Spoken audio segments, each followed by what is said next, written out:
একটি লোক তার বৃদ্ধ মা বাবাকে নিয়ে খুবই বিরক্ত ছিল। কখনো কখনো রাগ হয়ে গেলে সে তার মা বাবার গায়ে হাত দিত। সে তাদেরকে ঘর থেকে বের করে দিল। ওই দুজন মন খারাপ করে ঘর থেকে চলে গেল, আর কোনোদিনও ফিরে আসলো না। ওই লোকটি তার স্ত্রী এবং ছেলে মেয়েদের সঙ্গে আনন্দে দিন কাটাতে লাগলো।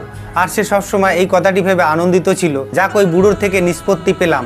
অনেক বছর কেটে যাওয়ার পরে যখন তার ছেলে মেয়েগুলো বড় হয়ে গেল এবং ছেলেগুলো বিয়ে করলো, তখন তার বউদের মধ্যে ঝগড়া হতো। প্রায় এক ভাই অন্য ভাইয়ের সঙ্গে ঝগড়া করত এবং তার ছেলেও তার সঙ্গে এখন সেই রকম ব্যবহার করতে শুরু করলো, যেমন সে তার বুড়ো মা বাবার সঙ্গে করেছিল। একদিন তার ছেলে মেয়েগুলো জমি জায়গা ভাগ করে চলে গেল এবং কেউ তার মা বাবাকে রাখতে চাইলো না। সেই ছেলে মেয়েগুলো তাদেরকে ঘর থেকে বার করে দিল। তখন সেই লোকটি আগের কথা চিন্তা করে দুঃখ প্রকাশ করতে থাকলো যে সে তার মা বাবার সঙ্গে করেছিল।